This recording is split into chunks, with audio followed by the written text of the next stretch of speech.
year, it stands at $59 million. So you've seen the type of increase that we have put into that budget and the type of investment we have put into our men and women. And that includes partly 40% raise since 2019 for police salaries and benefits. We've also invested almost $10 million in equipment modernization, from new patrol vehicles, tasers, AEDs, K9s, mobile data terminals, and surveillance tech, with much more proposed for this upcoming fiscal year, in particular when it comes to technology and utilizing that as a force multiplier. We've also been partners in the Together We Rise initiative, treating gun violence as a public health crisis, focusing on prevention, intervention, and community engagement. We've also advocated for gun safety, with $375,000 invested in advanced weaponry to counter illegal Glock switches, supported legislation to ban Glock switches, and require lost and stolen firearm reporting. We also have publicly challenged state preemption laws that limit local gun control. On top of that, I've been a part of a group of bipartisan mayors across the state who's advocated for the revocation of permitless carry gun laws that we currently have right now in our state. So we have done all of these things together to try to prevent as much as we can and to try to be as proactive as we can. But I want us to keep some of those things in mind, because we're always looking for ways to improve. We're always looking for ways to make our city safer, to make our community safer for those that live here, for those that work here, and those that visit our city. And I believe that our city is a safe city. We know that there's work to do. One life lost is one life too many. We know that currently in this climate, one may not feel safe. And so we have to do a better job to make sure people feel safe, regardless of what's happening in the immediate community or the surrounding community. I'm no stranger to gun violence. Within the last 6 weeks, 7 rounds were found within 150 feet of my house, just one house over. Within that same time, there was a homicide on West Haven Lane, 1 block over. So whether you're the mayor or whether you're just an ordinary citizen going about their business, unfortunately, this becomes too much a part of what we have to deal with each and every day. And so for me, it's personal to get to the bottom of this. For me, it's personal to make sure our city, my hometown, our hometown, is considered one of the safest. And we will stop at nothing to make sure that it is. And we'll continue to work with our partners at the county, the sheriff's office, our partners at the state, with the Alabama Law Enforcement Agency, as well as the ATF and the FBI. So whether it's federal, state, or local, we're going to work with each and every law enforcement agency we can. And we're going to work with those entities that want to work with us that are outside of law enforcement to continue to make this a safer city. So I want to just start there. Again, I want to thank our colleagues on the city council who have been helping, again, with the budget, who've been helping with ideas and initiatives, and who have been helping really get people to come forward and to talk and to show and to say what they may have seen and tell us what they may have heard. And all of that has been helping us move forward in this process.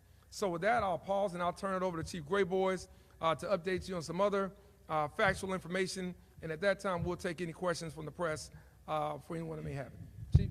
Thank you, sir.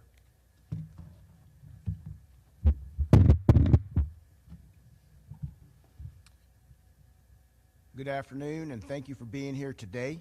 I want to say thank you to the mayor and his administration, to the city council, to my staff, to Chief Brickus, to my detectives who have been working ceaselessly on this case, along with our partners. One thing I would want to say is we have to pull together, because now is the time for unity in our shared purpose in holding the criminals responsible and fixing the damage that they caused. I'm thankful for the citizens that have reached out in support of our agency and the families of the victims. I'm grateful for the citizens who have been calling in tips. You are making a difference. Unity is what we need now, because our clear purpose is holding people accountable who are responsible for this crime. we are 200% committed to this investigation. And we're here to provide a progress report for our ongoing investigation into the mass shooting incident that has deeply affected our city since 11:31 p.m. on Saturday. This case is top priority for the Montgomery Police Department and for every agency working alongside of us. I am thankful for the assistance of our partners at every level.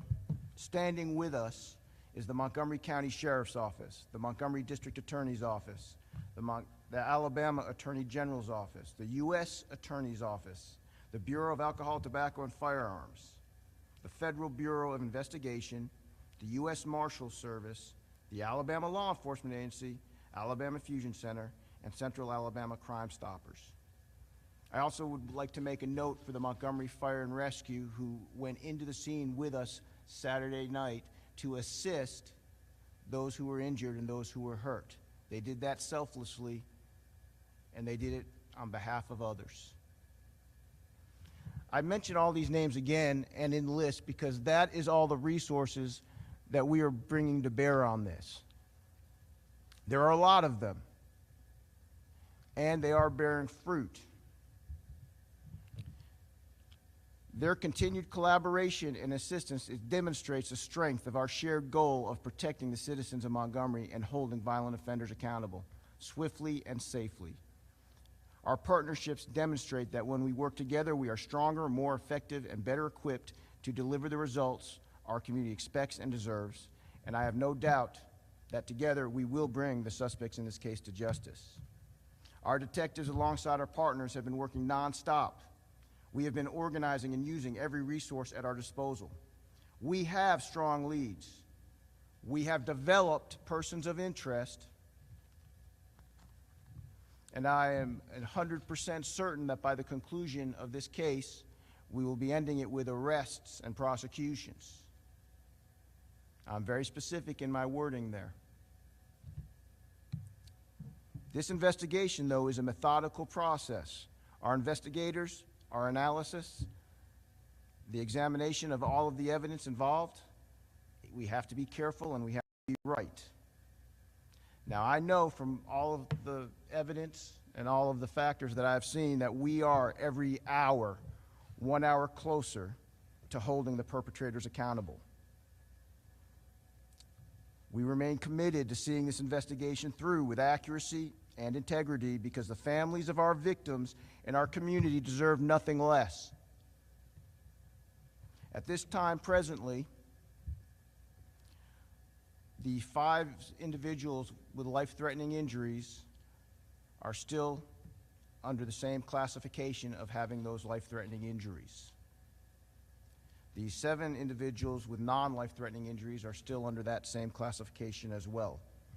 Our thoughts are with them as they continue to recover. Now, we are part of this community. Our officers, we live here. We raise our children here. We share the same hopes and dreams of a safer Montgomery. We urge anyone with information in this case to contact Crime Stoppers at 215-STOP. Again, that's 215-STOP. Or they can contact the Montgomery Police Department directly at 625-2831. Every piece of information helps move this investigation forward. This is an investigation where we do anticipate multiple individuals who are persons of interest and more than likely will be facing charges. We are relentlessly seeking justice for the injured and the deceased. Every victim deserves justice. Every family affected deserves answers.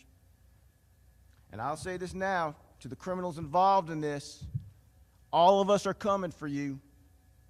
We will not rest. We will not relent until we get you. We are coming. We will give updates as they develop.